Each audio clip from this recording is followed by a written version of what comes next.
This is an interesting collection of people insofar as Santana and Ortiz are a tag team called LAX. They supposedly don't really get on along behind the scenes anymore. They've got an issue. The same goes for Eddie Kingston and Claudio Castagnoli, who had a long-standing beef regarding Castagnoli putting over Kingston, I think, when he left the promotion Chikara, which didn't happen. And so they've had a long sort of like beef. There's also beef between Kingston and Sammy Guevara, who got into a backstage punch-up the month before. There's a lot of serious issues going on. But this match is AEW's version of War Games, the classic two-ring structure that was invented in the NWA by Dusty Rhodes. They basically differentiate it from the WWF version by allowing the blood and the guts. And how in this episode. The name of this event came from Vince McMahon, who he was asked about AEW as competition. And he said, we're not really competition. He said, we're a massive sports entertainment company and they're just doing, wrestling and blood and guts. And he made a point of saying people don't want to see that. It's barbaric and it will alienate advertisers. And AEW, as the scrappy underdog at the time, took that and just sort of said, if he's going to say it's blood and guts, then we will celebrate that. And they have this event yearly that takes place called Blood and Guts. And we talked about blading on the show before and about how objectively, if you look at it, you do go, it is barbaric and it's nasty and it's gross.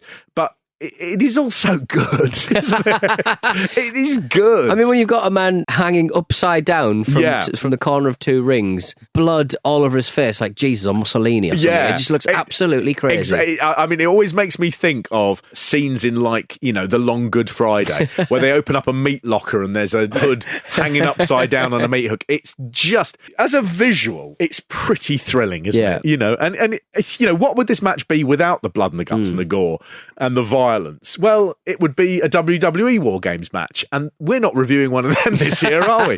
That said, the one at Survivor Series involving the Bloodline with Sami Zayn was, I thought, one of the best WWE matches of the year. Right. But it wasn't like this. This is something else.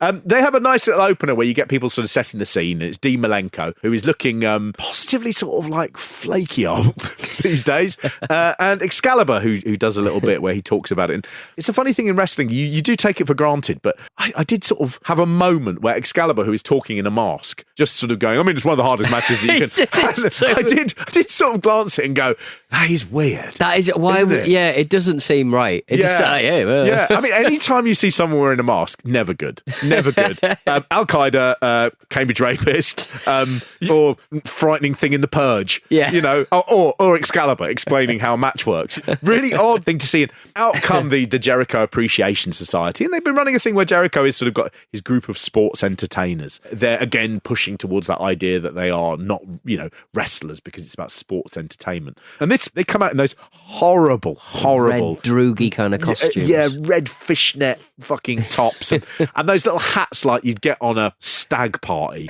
a Tim Robinson fedoras, but in red. And hey, who took my cigars? The shitty fucking hats. And they come out and they are so obviously the guys you're supposed to hate. Yeah. Pleasing, clean, done. And then you get the other team come out. Now, nobody makes a better job of seeming like a legitimately dangerous man than Eddie Kingston on the way to the ring. He just has that absolute focus that is thrilling. He doesn't come down and do big moves or sort of pander to the crowd. He's just in his little zone and he knows how to exude that bigger version of who he is. And it's magic to watch him here. Well, I'll tell you what, guys, Mox is definitely not going to be 100% if this. He's going to be beat up badly. Look at this. Fish hook. Yeah, fish hook the mouth area of... And I think Kingston was actually biting the ear of Garcia as well. Yeah. What a lot of fucking fun. I mean, it really is. It's difficult. How can you criticise a match that goes nearly an hour involving 12 people that is just non-stop from start to finish, that just gives you a greatest hits of everything you've ever seen in a violent, bloody cage match? And... I mean, it's just a delight. You know? You get Claudio starting off with Sammy Guevara, and they do a wide shot, and it makes the rings seem so big compared to the WWE. I don't know if it's just the shot they used, but it sort of reminded me of, like, if you went to, I don't know, Coventry, and they were like, we've recreated the bombed churches using chicken wire, to show you where they would have been had the Nazi bombs not fallen. And I looked at that structure, and I was like, it's like a cathedral, and a cathedral of violence. It was, I think with like wire mesh, the HD revolution, really helps. Yeah, like because back in the day, like a single chain in the chain link could be, a couple of pixels, and you're just not seeing anything. It would be a grey schmear. Like, it would look like a dirty windscreen. And this was when it came up on my TV. I use a small TV at the minute because my other one's in storage. Long story, but it's about trying to make my house look like, when I come to sell it, that it's not basically a shrine to television. So I've got a little one, like someone from the 90s. And even on that, I was like, I feel like I'm there. Just a beautiful sort of looking thing. He does a couple of European uppercuts, old Claudio. And William Regal sort of goes, "Oh, best in the business." He says, it used to be Dave Taylor. He had the best uppercut, taught Claudio, and now Claudio does the best one. Dave will tell you that. And my favourite story about Dave Taylor, Squire Dave Taylor, British wrestler who had a very brief run in WWE working alongside Regal. He was working in the British scene in the late 70s and early 80s, and he spent a lot of time driving back late at night from performances. And he was picked up and arrested under suspicion of being the Yorkshire Ripper. I remember that. Because he was driving alone through quite a rough part of Bradford on his way home. I believe he is the only wrestler who has been accused of being the Yorkshire Ripper. Actually, no, that's not true. Jimmy Savile has been. There's two.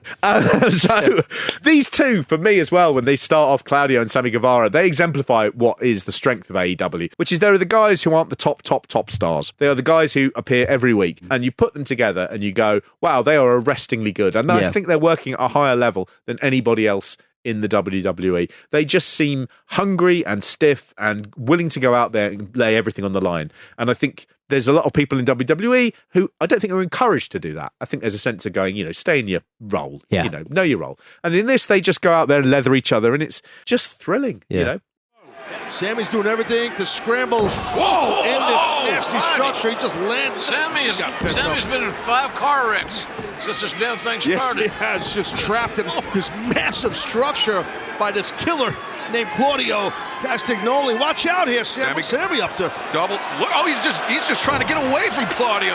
Sammy Guevara is trying to burn the clock out. Well, you can't blame him. You can't blame the lad. That's very smart.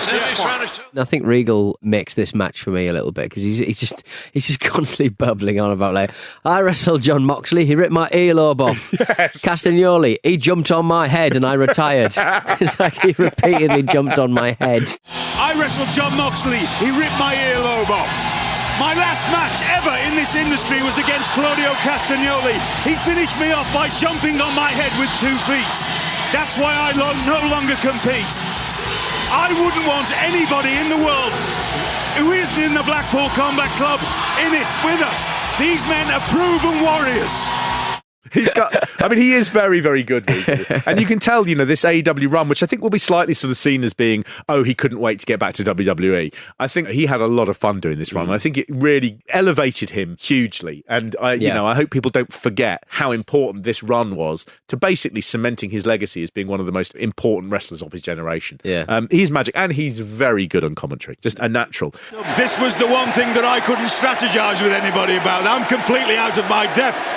I'd never been on the top rope. Yeah, so get a nosebleed. I know the feeling.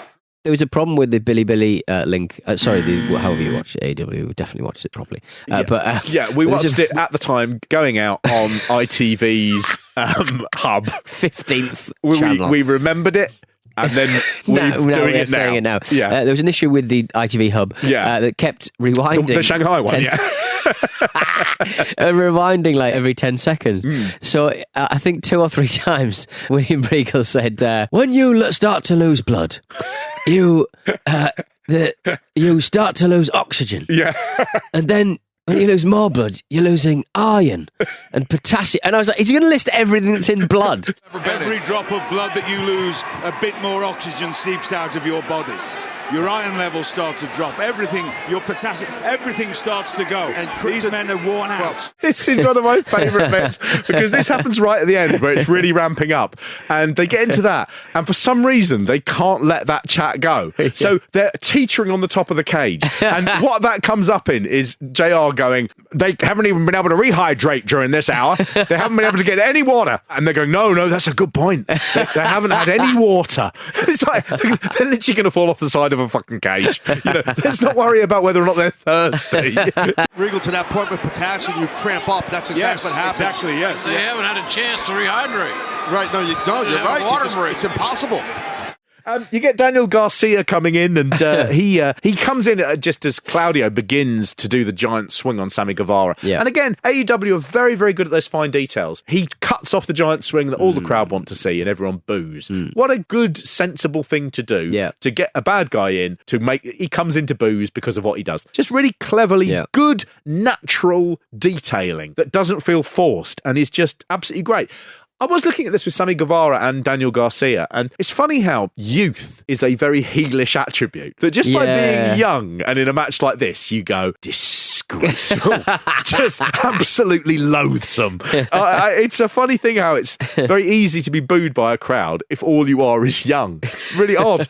You get Wheeler Yuta. He comes in with a load of German suplexes. I really like German suplexes. I think along with that and the flying forearm, I think they're two moves that whenever they come along, I go, I'm enjoying this. I really, really like that. In comes Jake Hager, formerly Jack Swagger, and he faces off with Claudio Castagnoli. The two of them were a tag team in WWE called the Real Americans, right? As Cesaro and Jack Swagger.